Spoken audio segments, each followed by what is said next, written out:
Hey everyone, Ida from PGP here, and it's Monday. So what does that mean? Headline Monday. So let me give you a rundown. So, even though I mentioned last week that Horner was cleared of any wrongdoing by the special prosecutor in regards to sexual harassment allegations, it doesn't seem to have an end just yet, because Jos Verstappen, Max's dad, basically came out and said that if Horner stays, Red Bull will fall apart because of infighting and other things. And he was also seen talking to Toto, team principal at Mercedes. So, could that mean a Max move? Who knows? But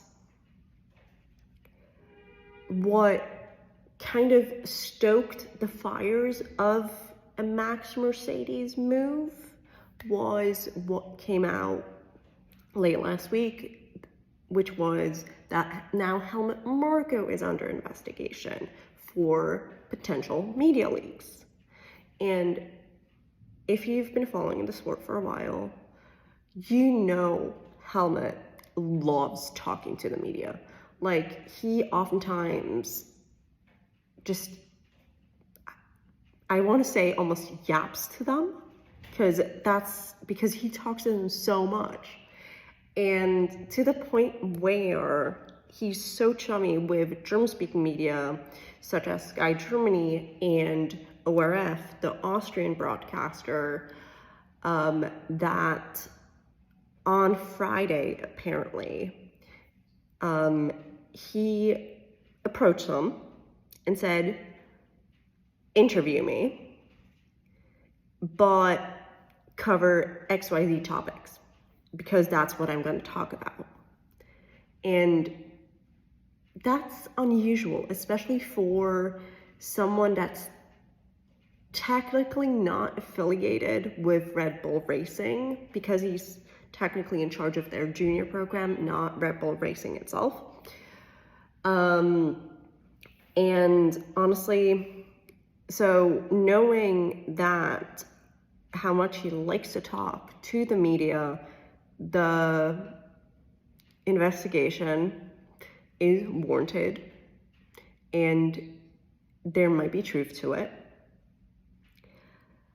But that's not the most interesting part about this. The most interesting part about it is that Max came out and said that if Helmut were to leave Red Bull, he thinks it's a bad move, because he's one of the key players at Red Bull, and he basically said that Helmut leaving might mean that Max would leave, because he believes that it's very important to keep key personnel together. And he very much, he basically owes Helmut Marko his career, because Helmut Marko was the one that basically took him out of F3 and plopped him, and convinced everyone to plop him into an F1 car. So if Helmut leaves, which he hasn't left yet, the investigation, from what I've heard, is still ongoing and everything. But basically, if Helmut leaves, does that mean Max will leave? Does that mean a Mercedes move? Who knows? But it's about to be spicy. And on the spicy note, so it came out like 10 days ago that Ford is potentially looking at dissolving their partnership with Red Bull for 2026.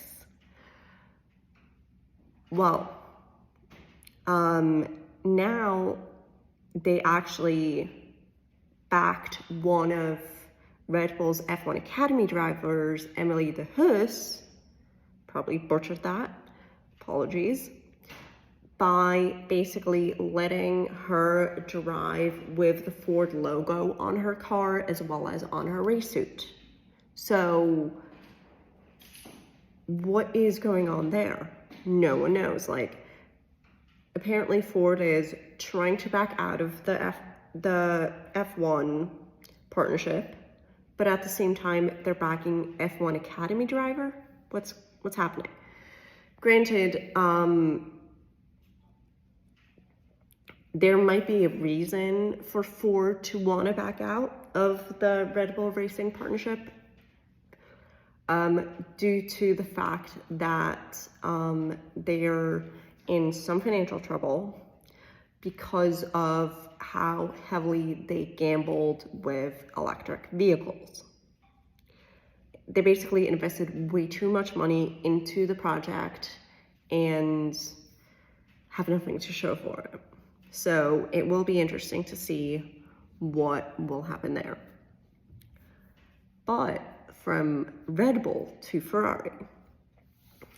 So, in case you didn't know, Carlos Sainz underwent appendix surgery on Friday, meaning the 18-year-old Ollie Behrman got to drive his car.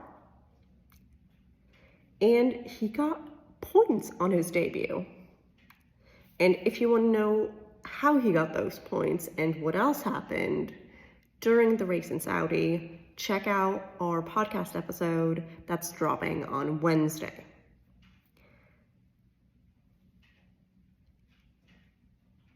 Now, from Carlos's appendix, and if Alex Albon's appendix is anything to go by in 2022,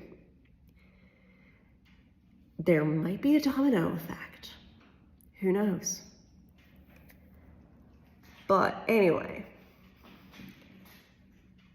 Fred was at it again because it came out that he poached another person.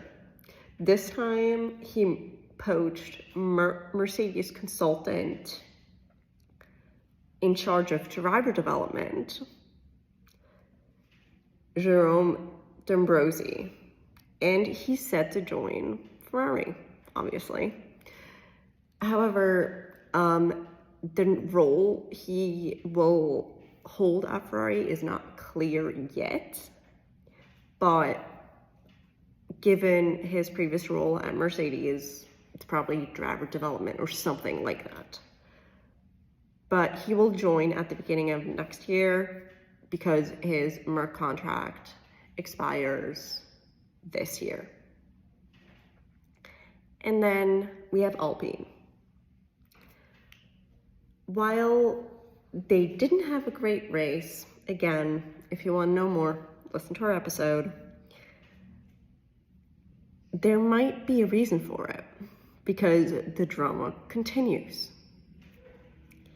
Last week I mentioned that the rumored departure of technical director Matt Harmon and the head of aerodynamics, Dirk de Beer, and how Alpine didn't want to comment on it.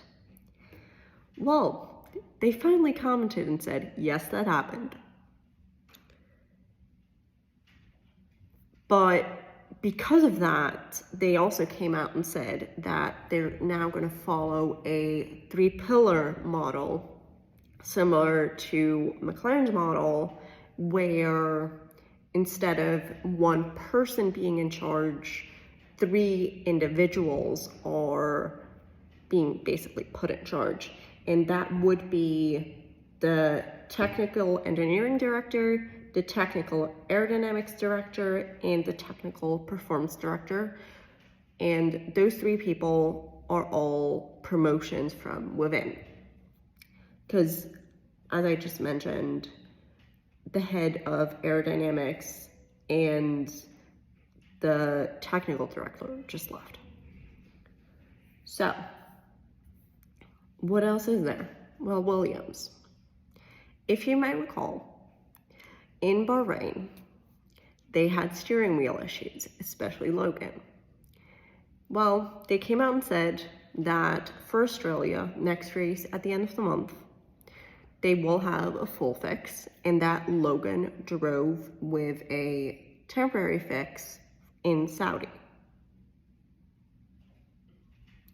And then we have Aston Martin setting the bar again when it comes to female empowerment within F1. Because for International Women's Day, Jessica Hawkins, if you want to know who she is, check out our episode on her, once again got behind the wheel of an Aston Martin F1 car, becoming the first woman to actually drive the current generation of F1 cars, which is amazing. Especially in light of things like the Horner stuff going on and how that in particular is being treated within the paddock.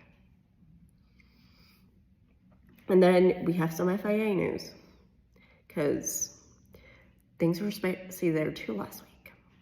So what happened?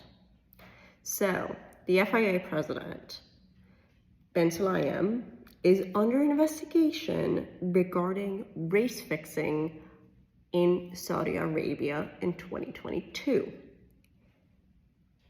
in relation to Alonso's P3. If you don't remember, basically he finished P3 in the race, then got a penalty which dropped him down to P4, and then that penalty got overturned, meaning his P3 podium got reinstated. So why did that happen? And how did it happen? Well, apparently Ben Sulayem called the FIA vice president for sport for the Middle East and North Africa region, who was in Saudi for the race, and said that the penalty that dropped Alonso down to 4th should be overturned. And it was. Now, the ethics committee said that the investigation would take 4 to 6 weeks into whether that actually happened. And if it did happen, there would be consequences, but no one knows what those consequences would be. So we'll see what happens. But honestly, if he did fix that race, he should go, because the FIA is there to be impartial. And that call, if it did happen, was not an impartial move. But while he's under investigation, he also announced that he's talking to the president of Turkey to potentially bring back the Turkish GP. We'll see what happens there. And then, separately, Saudi Arabia announced that they are building a new F1 track. And while it's still years out, and the race will continue to be at Jeddah for the foreseeable future, from what I've seen, I'm gonna put a picture down here, of the potential track layout and stuff. It very much looks like a Mario Kart track, especially because it's super elevated. So I hope you enjoyed that rundown, and see you guys next week. Bye.